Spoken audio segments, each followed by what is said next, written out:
విజయ్ హీరోగా వెంకట ప్రభు దర్శకత్వంలో తెరకెక్కిన గోట్ మూవీ ఎలా ఉంది? ఈ చిత్రకథ ఏంటో చూద్దాం. ఈ సినిమా కథ చూసుకుంటే కొత్త కథ ఏమీ కాదు. మనం గతంలో ఎన్నోసార్లు చూసిన కథే. రక్షణ విభాగంలో పనిచేసే హీరో, అతని స్నేహితుల గ్యాంగ్ అనే పాయింట్తో చాలా సినిమాలే వచ్చాయి. దాదాపు ఇది కూడా అలాంటి పాయింట్తోనే తెరకెక్కింది. అలాగే హీరో కొడుకును విలన్ పెంచి హీరో మీదే ప్రయోగించే సినిమాలు కూడా చాలా వచ్చాయి. ఈ సినిమాలోనూ అదే పాయింట్ ప్రధానంగా ఎంచుకున్నారు. అయితే హీరో కొడుకు తండ్రి మీదే పగ తీర్చుకోవడానికి వచ్చి తర్వాత రాసుకున్న సన్నివేశాలు సినిమాని ఆసక్తికరంగా నడిపించాయి.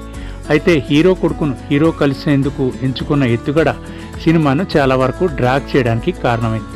ఫస్ట్ హాఫ్ మొత్తం హీరో క్యారెక్టర్ ఇంట్రడక్షన్తో పాటు ఇతర క్యారెక్టర్లను ఎస్టాబ్లిష్ చేసేందుకు చాలా ఎక్కువ సమయం తీసుకున్నాడు దర్శకుడు. ప్రీ ఇంటర్వ్యూల వరకు సినిమా మొత్తం ఊహించతగ్గట్టే ఉంటుంది. సెకండ్ హాఫ్ మొదలు చాలాసేపు ఊహకు తగ్గట్టుగానే స్క్రీన్ ప్లే నడుస్తూ ఉంటుంది. కానీ క్లైమాక్స్ కాస్త ఆసక్తికరంగా ప్రేక్షకుల్ని ఆకట్టుకునేలా ప్లాన్ చేసుకోవడంలో వెంకట ప్రభు సక్సెస్ అయ్యాడు.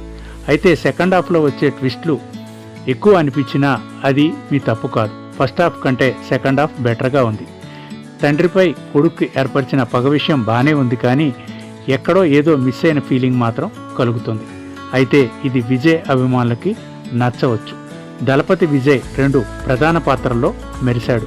అయినప్పటికీ చిన్న విజయ్ డిజిటలైజ్డ్ లుక్ ఎబ్బెట్టుగా ఉంది. నటనలో విజయ్ గురించి ఏమని చెప్పగలం? ఎరగదీశాడు. కానీ ఎప్పట్లాగానే ఎమోషనల్ సీన్స్లో తేలిపోయాడు. అయితే డ్యాన్స్లో మాత్రం దుమ్మురేపాడు. ఇక ప్రభుదేవ, ప్రశాంత్, స్నేహ, మీనాక్షి చౌదరి పాత్రలు డీసెంట్గా ఉన్నాయి.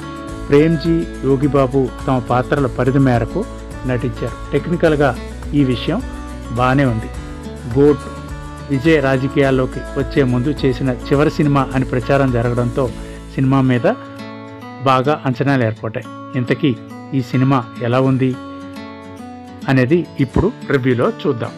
అంది అంటే Thalapathy Vijay special anti terrorism squad officer. తన టీమ్మేట్స్ సునీల్, అజయ్, కళ్యాణ సుందరములతో కలిసి సీక్రెట్ మిషన్స్ చేస్తుంటాడు.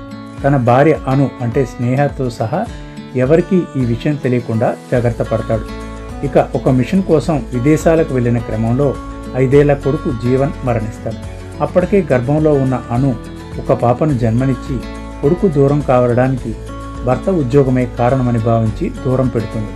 గాంధీ కూడా కొడుకు తన వల్లే చనిపోయాడని భావించి గిల్టీగా ఫీల్ అవుతూ ఫోర్స్కు దూరం అవుతాడు. సరిగ్గా అదే సమయంలో ఓ పని కోసం మాస్కో వెళ్ళగా అక్కడ చనిపోయాడనుకున్న కొడుకు జీవన్ దళపతి విజయ్ 2 కనిపిస్తాడు. సంతోషంగా ఇండియా తీసుకువచ్చాక అనుకున్న వాళ్ళంతా మరణిస్తుంటారు. అసలు ఆ మరణాలు ఎలా చోటు చేసుకున్నాయి? ఎలా చనిపోయాడు?